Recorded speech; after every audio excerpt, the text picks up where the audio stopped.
अपने भैया और भाभी के साथ में रहते थे, तो कुछ काम धंधा नहीं करते थे। काम धंधा नहीं करते थे तो जब भाभी आ जाती हैं तो भाई देवर लोग बोझ बन जाते हैं। तो भाभी उनकी बोली कि आप अपने भाई से बोलिए कि जा करके कहीं से 2 पैसा कमा कर ले आए, तब तो खाना पानी मिलेगा ना, हमारा भी परिवार अब आगे बढ़ेगा, तो हमें अपने परिवार के बारे में सोचना है। भाई बेचारे क्या करे, बोल दिए कि भैया एक काम कीजिए कि आप जाइए कहीं कमा वमा कर लाइए 2 पैसा, तब भोजन मिलेगा, नहीं तो फिर अपना अलग व्यवस्था कर लीजिएगा। तो भैया गए, बेचारे पंडित ब्राह्मण थे, कभी का काम किए नहीं थे, और जहाँ मिलता था पंडित की पंडिताई के हिसाब से तो अपना 2 कौर खा लेते थे। तो गए कहीं काम धंधा ढूंढे तो उनके लायक काम ही नहीं मिला। अब जांगर का काम तो नहीं पंडित लोग नहीं कर पाएंगे, भाई पंडिताई जो किया होगा इधर उधर मिला होगा पैसा, फिर उसको जांगर का काम करने के लिए बोलिए तो नहीं करेगा। कोई ब्राह्मण अगर कोई ब्राह्मण होगा तो भाई बुरा नहीं मानिएगा, सब 5 उंगली बराबर नहीं होती है। तो अब यही बात है कि पंडित जी गए, उनको नौकरी कहीं काम धंधा नहीं मिला, काम धंधा नहीं मिला तो आए, तो उनकी जो भाई की वाइफ थी वो बोली कि लीजिए अपना बोरिया बिस्तर और जाइए अपना कहीं और ठिकाना देख लीजिए। अभी अपना लिए अपना जो भी झोला जक्कड़ था ले करके निकल पड़े। जाते जाते गए तो राम जी का एक मंदिर पड़ा, राम जी का मंदिर पड़ा तो वहाँ एक संत खूब लंबे चौड़े ध्यान मुद्रा में बैठे थे, माला का जाप कर रहे थे, माला का जाप कर रहे थे। तो इनको क्या विचार आया कि बड़े मोटे ताजे हैं तो खूब खाते होंगे, मोटे ताजे हैं तो खूब खाते होंगे, तो मेरा भी व्यवस्था यहाँ पर हो जाएगा। जैसे ही ये ध्यान में से उठेंगे मैं चरण पकड़ लूंगा और चरण छोड़ूंगा नहीं। तो अब इन्होंने क्या किया, उनका इंतजार करने लगे कि जब ये ध्यान में से उठे मैं चरण पकड़ लूं। और जैसे ही संत महात्मा ध्यान से उठे और इन्होंने चरण पकड़ लिया, चरण पकड़ करके बोलते हैं कि संत मुझे भी गुरु दीक्षा दे दीजिए और अपने चरणों में रखिए। बोले देखो गुरु दीक्षा तो दे दूंगा पर मंदिर में रखने का जगह नहीं है, तो मैं कहाँ रखूंगा। तो बोले कि कोई बात नहीं, कहीं भी रख दीजिएगा पर मुझे गुरु दीक्षा दे दीजिए। बोले अरे मेरा चरण तो पहले छोड़ो। बोले कि चरण छोड़ूंगा एक ही शर्त पे कि आप मुझे अपने पास रखेंगे और 2 वक्त की रोटी मुझे देंगे, यही इसी शर्त पे मैं आपका चरण छोड़ूंगा। तो और भी चेला चप्पड़ थे, बोले अरे हाँ, उन लोगों को बोले कि छोड़ा दो, इनको बोलो कि हाँ ठीक है गुरु दीक्षा देंगे हम और हमारा चरण छोड़ देवे, 2 वक्त की रोटी इनको मिलेगी मगर चरण छोड़ देवे। तो छोड़े, गुरु दीक्षा भी उनको दिए। संत महात्मा जो थे राम मंदिर के, तो उन्होंने गुरु दीक्षा दिया और बताया कि ऐसे ऐसे माला पे जाप करना है, जाप करना, शाम सुबह ऐसे पूजा होती है, आरती होती है, इतने टाइम उठना होता है, इतने टाइम सोना होता है, ऐसे संत महात्मा लोग बताए। बोले कि कुछ दिन जब बीता, कान में का हटा दीजिए अपने, आप अपने कान साड़ी आपको बोल रहे जब कुछ टाइम हुआ तो कुछ टाइम के बाद हर 15 दिन पे एकादशी आ जाती है, हर 15 दिन पे एकादशी आ जाती है। तो उनको पंडित जी को बताए संत लोग कि देखो भैया आप भर पेट रात में खा लेना, कल तो एकादशी है, सबका व्रत रहेगा, भोजन भंडारा नहीं लगेगा, तो आप अभी खा लेना। तो ब्राह्मण जी बोले कि देखो हमसे नहीं होगा, उपवास हमसे नहीं होगा, आप एक काम करना ना, मुझे कहीं से थोड़ा आटा दे देना, थोड़ा आलू दे देना, तो मैं लिट्टी चोखा लगा लूंगा, अपना खा लूंगा। महाराज जी बोले जाने दो भाई, ये पेट का ही भारी है, इसको दे दो कोई बात नहीं, इसका पेट ही भारी है, दे दो कोई बात नहीं, 1 सेर आटा दे दो और 2 आलू दे दो, अपना चोखा कहीं भी नमक मिर्चा दे दो, अपना लगा करके खा लेगा। पर यहाँ पर मंदिर के अंदर अगर कुछ बनेगा तो भगवान को भोग लगाना पड़ता है, तो एकादशी है तो यहाँ पर अहरा लगेगा नहीं, सबका उपवास होगा। तो उनको दे दिया गया। एकादशी दूसरे दिन आई, 1 किलो आटा, आलू, उसके प्रमाण नमक मिर्चा उनको दे दिया गया। पर महाराज जी बोले कि देखो नदी किनारे चले जाओ और जा करके वहाँ पर लिट्टी चोखा लगा लेना, मगर हाँ एक बात सुनो कि लिट्टी चोखा लगाना तो एक बात का ध्यान देना कि बिना भगवान को भोग लगाए अपने खाया नहीं जाता है। दीदी बहन लोग, जो अन्न उपजा है धरती पे ना, तो धरती पे इसलिए उपजा है कि हम लोग भगवान को पहले भोग लगाएं, फिर अपने प्रसाद समझकर उसको ग्रहण करें। इसलिए सर कितने लोगों के घर में लड्डू गोपाल विराजमान रहते हैं, तो ठाकुर जी को पहले भोग लग जाता है, वही सारे प्रसाद में मिला दिया जाता है, तो सारा प्रसाद अमृत बन जाता है। जो भी उस यानी कि खेती में कोई गलत तरीके कोई ईमानदारी से कमाता है, कोई बेईमानी से कमाता है, तो उसपे हमको पाप ना चढ़े। भगवान को भूख लग जाता है, वहाँ पर सब दोष मिट जाता है। तो महाराज जी बोले पंडित जी को कि जा तू रहे हो लिट्टी चोखा लगाना, मगर लगा करके पहले भगवान को भोग लगाना, फिर तुम पाना। तो बोले कि ठीक है महाराज जी, मैं जा रहा हूँ, लिट्टी चोखा लगाऊंगा और भोग लगा कर ही पाऊंगा। गए पंडित जी नदी किनारे और 1 किलो आटा में 2 लिट्टी लगाए और चोखा बनाए। चोखा बनाए और बनाकर जैसे ही पाने जा रहे थे तो उनको याद आया कि हमारे महाराज जी, हमारे गुरु जी बोले हैं कि भगवान को पहले बुला लेना, भोग लगा लेना, उसके बाद तुम बोल खाना। तो अभी पंडित जी को याद आया, बोले मैं राम जी, हे प्रभु सिया रामचंद्र जी, आप आ जाइए, मैं लिट्टी चोखा लगाया हूँ और पा लीजिए। अब राम जी को 1 बार बुलाए, 2 बार बुलाए और आ ही नहीं रहे हैं राम जी, आ ही नहीं रहे हैं। तो बोल रहे हैं गाना के माध्यम से, भजन के माध्यम से, प्रभु राम आई रे, श्री राम आई रे, आगे भोजन का भोग लगाई रे, जय हो प्रभु राम आई रे, श्री राम आई रे, आगे भोजन का भोग लगाई रे। अब इन्होंने तो गा गा करके बुलाए, बोले देखिए धमकी दे डाले कि देखिए प्रभु कब से बुला रहा हूँ, आप आ नहीं रहा है ना, तो बड़ी जोर की भूख लगी है, मैं खा लूंगा। तब तक राम जी वहाँ से चले। राम जी चले तो सीता मैया बोल रही है प्रभु आप कहाँ जा रहे हैं। राम जी बोल रहे हैं एक भक्त है, लिट्टी चोखा लगाया है मंदिर में, तो आज उपासे रहना पड़ेगा। एक भक्त लिट्टी चोखा लगाया है, जा रहा हूँ लिट्टी चोखा खाने। माँ बोली मैं कभी लिट्टी चोखा नहीं खाई हूँ, प्रभु मुझे भी लेकर चलिए ना। तो बोले चलो, हम कहाँ मना करते हैं, चलो। माँ और राम जी आए और आए तो प्रकट हुए और बोले भक्त को, पंडित जी को कि एक काम कीजिए कि जल्दी से भूख लगी है, लिट्टी चोखा का भोग लगा दो, हम पाले में। तो पंडित जी अब 2 ही लिट्टी चोखा लगाए थे, अब क्या करें बेचारे, इनका ऐसे ही उपवास हो गया। नहीं करना चाहते थे मगर हो गया उपवास। हाँ, 1 लिट्टी चोखा राम जी को दिए और 1 लिट्टी चोखा सीता मैया को दिए। दोनों जन ने खूब आनंद से बढ़िया से प्रसाद को पाया। और पंडित जी पूछे कि क्या प्रभु लिट्टी चोखा अच्छा लगा? राम जी बोले हाँ हाँ बेटा बहुत अच्छा लगा। मैया बोली हाँ बहुत आनंद आया, मैं तो कभी लिट्टी चोखा नहीं पाई थी। सब लोग मिष्ठान चढ़ाते हैं, फल चढ़ाते हैं, आज लिट्टी चोखा खाकर बड़ा आनंद आया। ठीक है माता रानी, बड़ा ये भी बुलबुल हो गए कि बड़ा हमारी तारीफ हो रही है, तो मैया अगली बार बुलाऊंगा तो फिर आइएगा राम जी के साथ। माता रानी बोली हाँ ठीक है बुलाना बेटा, मैं जरूर आऊंगी। अब दोबारा गए मंदिर पे और महाराज जी से बोल रहे हैं कि महाराज जी एक बात बताऊं? बोले बताओ। बोले कि गया था 2 लिट्टी चोखा लगाया, अब बुलाया आपने, बोला राम जी को भोग लगा देना। मैंने राम को बुलाया, माँ सीता भी आ गई थी, माँ सीता भी आ गई, अब मैं क्या करूँ? 2 ही लिट्टी चोखा लगाया था, एक राम जी को दे दिया, एक सीता माँ को दे दिया। मैं थाली चाट कर पानी पीकर घर पे आया हूँ। अब मेरा तो ऐसे ही हो गया उपवास बढ़िया से। तो बोले कि अच्छा कोई बात नहीं, चलो ठीक है। तो बोले कि मगर बड़ी तारीफ हमारी हुई है, माता रानी जानकी जी बड़ी तारीफ की है, तो आप अगली बार मुझे 2 किलो आटा दीजिएगा। 2 किलो आटा देंगे ना तो मैं बढ़िया से उन लोगों को भी पवा पाऊंगा और खुद भी पाऊंगा।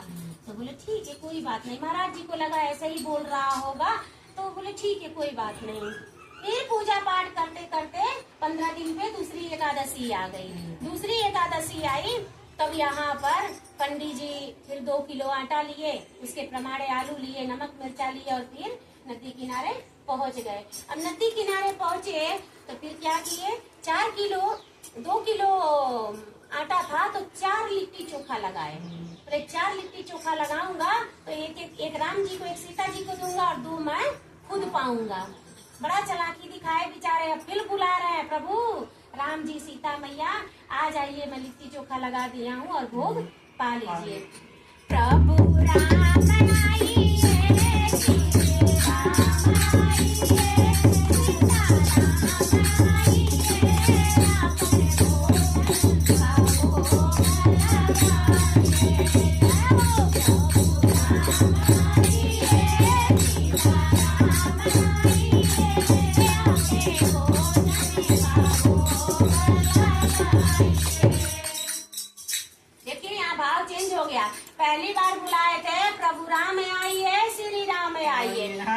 सीता मैया आई साथ में। इस बार बोल रहे हैं प्रभु राम आइए, सीता राम आइए। अब इस बार देखिए कौन कौन आ रहा है। इस बार बजरंग बली बोल रहे हैं प्रभु आप कहाँ जा रहे हैं। लक्ष्मण जी बोल रहे हैं भैया आप कहाँ जा रहे हैं। बोले हम लिट्टी चोखा खाने जा रहे हैं पृथ्वी पे। बोले हमको भी खाना है लिट्टी चोखा, हमको भी ले चलिए।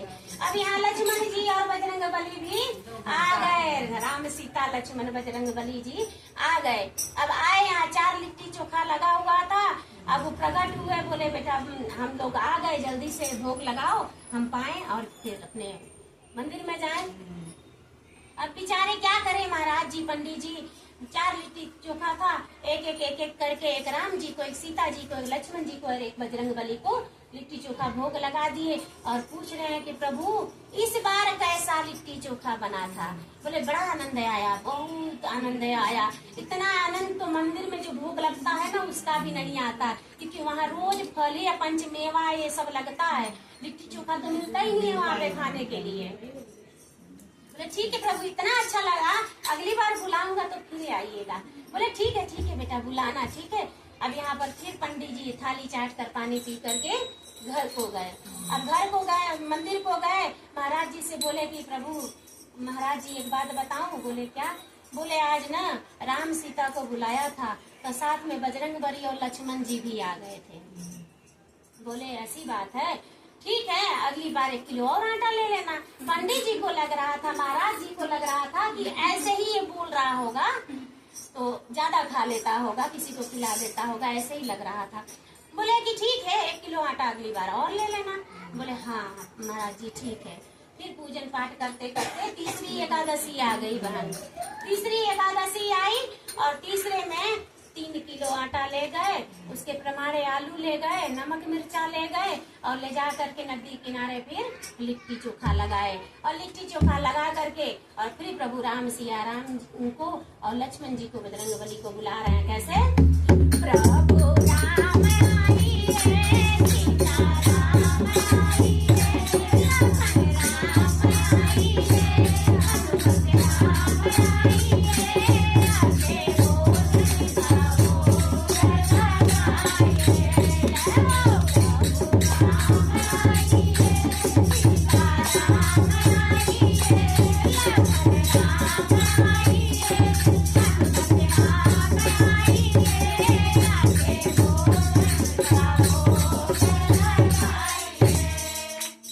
राम पर आ गए।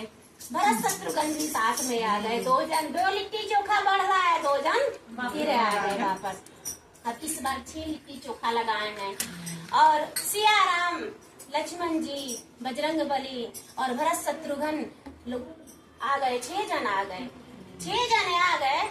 अब यहाँ पर उधर से साइड से 6 जन आए और 6 जन को लिट्टी चोखा पंडित जी ने लगा दिया। अब लगा दिए और 6 जन ने लिट्टी चोखा का प्रसाद पा लिया और पा करके अब पूछ रहे हैं कि प्रभु इस बार कैसा लिट्टी चोखा बना था, क्या अच्छा बना था कि नहीं।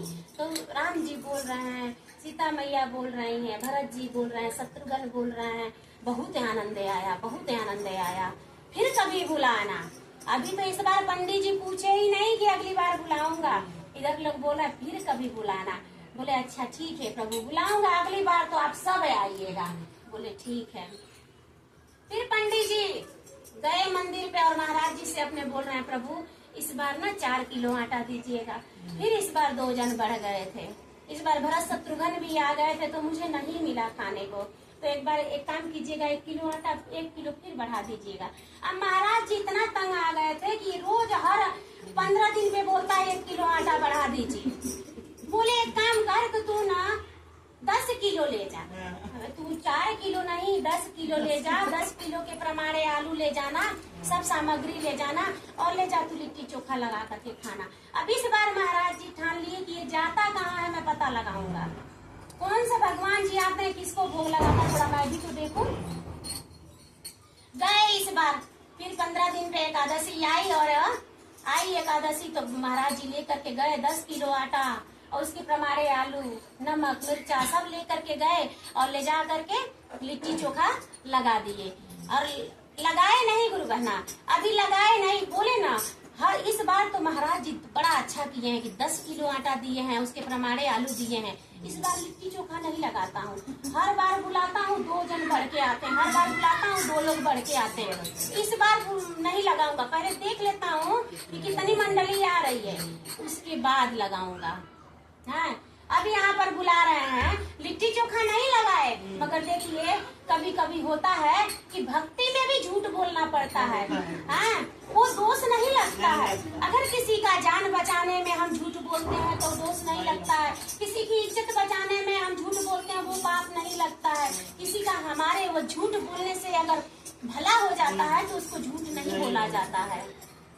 अब फिर बुला रहे हैं झूठ बोल करके पंडित जी कि मैं खाना बना दिया हूँ, लिट्टी चोखा लगा दिया हूँ, आप प्रभु आ जाइए। अब यहाँ पर बुला रहे हैं प्रभु राम आइए, सीता राम आइए, लक्ष्मण राम आइए, हनुमत राम आइए, भारत राम आइए, शंकर राम आइए, आकर भोजन का भोग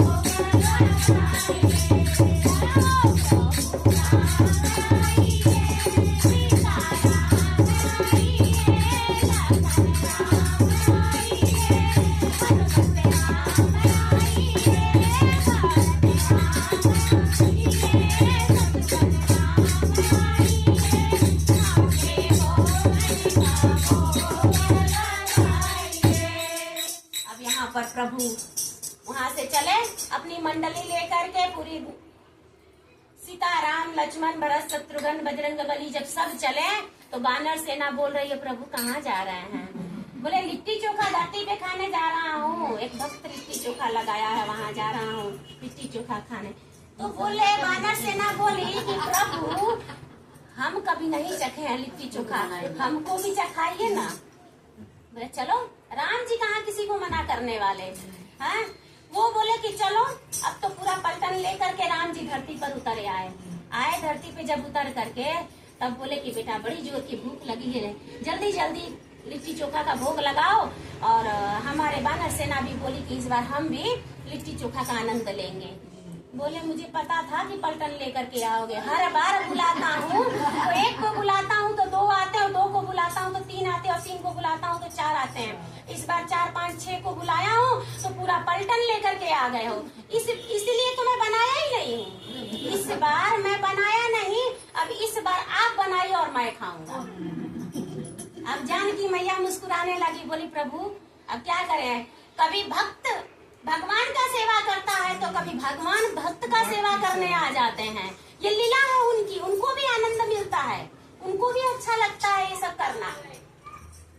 तो अब माँ सीता बोले कि प्रभु चलिए अब इस बार हम भक्त को खिलाते हैं। राम जी बोले ठीक है बेटा तुम बैठो, आनंद से आराम से बैठे हैं पलाथी मार करके, और सबको राम जी अपना अपना कारभार दे दिए कि भरत जी तुम पानी भर करके लाना, शत्रुघ्न चूल्हा चौका लगाना, लखन जी लकड़ी तोड़ करके लाना, हनुमत जी तुम थोड़ा जगह को साफ सुथरा कर दो, और हम यहाँ पर रहरा लगा करके खाना बनाएंगे, भोग लिट्टी चोखा लगाएंगे। अब भजन के माध्यम से चलो आगे बढ़ते हैं। अरे हनुमत मारे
सबको कारभार दिया गया है। देखिए राम जी आता गूंथ रहे हैं, जानकी मैया लिट्टी चोखा लगा रही हैं। जब लिट्टी चोखा लगाएंगी तो जब स्वर्ग में सुगंध गया तब सब देवी देवता विचलित हो गए। सुगंध सुन करके सब देवी देवता विचलित हो गए। बोले कौन इतना सुगंधित भोजन बना रहा है कि मन मचल जा रहा है। तो देखे लोग अंतर्दृष्टि से तो कि जानकी मैया लिट्टी चोखा लगा रही हैं। अब वहां से सब देवी देवता मुनि लोग नीचे उतर आए धरती पे लिट्टी चोखा खाने के लिए। सब लोग नीचे आ गए और राम जी को प्रणाम किया और एक दूसरे को देवी देवता लोग प्रणाम करके, और मेरे महादेव और माँ पार्वती भी साथ में आई थी। मेरे शिव गुरु भी आए लिट्टी चोखा खाने के लिए। अब यहाँ पर महाराज जी भी आए। महाराज जी ये देखने के लिए आए कि देखो 10 किलो आटा लेकर के पंडित गया है तो किया क्या, मेरा चेला लेकर के गया तो किया क्या। तो देख रहे हैं तो आराम से बैठे हुए हैं।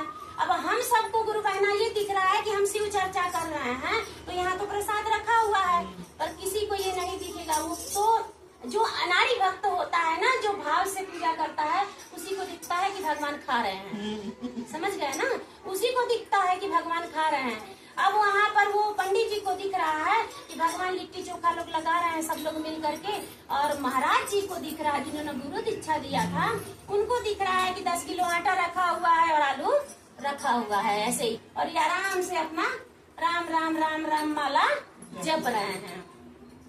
अब आए महाराज जी, बोले क्या कर रहे हो बैठ करके, यहाँ आटा लेकर के आए हो रख करके माला जपने के लिए। बोले कहाँ माला तो जप रहा हूँ, मगर रखा कहाँ है। देखिए खूब लिट्टी चोखा लग रहा है, सारे देवी देवता प्रकट हो गए हैं। माँ जानकी जी लिट्टी चोखा लगा रही हैं, सारे देवी देवता प्रकट हो गए हैं। एक बार हुआ, 2 बार हुआ, बोले मगर संत को लगा कि ऐसा ही बोल रहा होगा। बोले नहीं, फिर राम राम जपने लगे, राम राम सीताराम राम राम सीताराम, फिर जपने लगे। अब फिर संत पूछे, फिर वही बात। बोले तो ये सच ही बोल रहा होगा, हो सकता है कि मैं इतने दिन से पूजा कर रहा हूँ, मुझे दर्शन नहीं, शायद इसको भगवान दर्शन दे दिए होंगे। अब यहाँ पर बोले कि मुझे तो नहीं दिखाई दे रहा है। तो जो पंडित जी थे कि राम जी से प्रार्थना की है कि हे प्रभु, मुझे इन्होंने बताया है कि आप भगवान हो, मुझे पता नहीं था कि भगवान क्या। मैं तो 2 रोटी खाने से मतलब और नींद भर सोने से मतलब रखता था। मुझे नहीं मालूम कि राम राम क्या होता है, सीताराम क्या होता है, माला क्या होती है, जाप क्या होता है, पूजा पाठ क्या होती है, भगवान को भोग कैसे लगता है, मुझे कुछ ज्ञान नहीं था। मुझे इन्होंने ही बताया है, मुझे इन्होंने बताया है कि भगवान की ऐसे सेवा होती है। तो आप कृपा करके मेरे महाराज जी को, मेरे गुरुदेव को दर्शन दीजिए। तो जब पंडित जी ने कहा, तब सारे देवी देवता अपने सूक्ष्म रूप में आकर के महाराज जी को दर्शन दिए। और दर्शन दिए तो महाराज जी क्या कर रहे हैं आप लोग देखिए। वही जो दोहा की बात हो गई, गुरु गोविंद दोहू खड़े, ताके लागू पाँव, बलिहारी गुरु आपने गोविंद दियो बताए। अब यहाँ पर गुरु और गोविंद दोनों खड़े थे। उनका जो चेला था वो बोला कि मैं किसके पैर पढ़ूं, पहले गुरु को पैर पढ़ूं कि गोविंद को, भगवान को पढ़ूं। तो गोविंद ने इशारा किया कि पहले तू गुरु को प्रणाम कर, क्योंकि ज्ञान देने वाला तुझे वो है, वो बताने वाला है कि मैं भगवान हूँ। अगर वो नहीं बताता तो तुझे मालूम ही नहीं पड़ता कि मैं भगवान हूँ, तुझे मालूम ही नहीं पड़ता कि मैं भगवान हूँ। इसलिए तू पहले उसको प्रणाम कर। तो उनके जो संत महात्मा थे अपने चेला के ही पैर पड़ गए, बोले मेरे गुरु आप ही हो। फिर भगवान को उन्होंने प्रणाम किया और दर्शन दिए। ऐसे उन लोगों का जीवन सफल हुआ, संत और चेला का दोनों का जीवन सफल हुआ। जैसे ही राम जी, सीता जी, महादेव, गुरुदेव, सब देवी देवता, बाल गोपाल, जगन्नाथ जी, सब ने दर्शन दिया, उनका उद्धार किया। हम सब का उद्धार करें। हर हर महादेव, मैया पार्वती सच्चे दरबार की जय।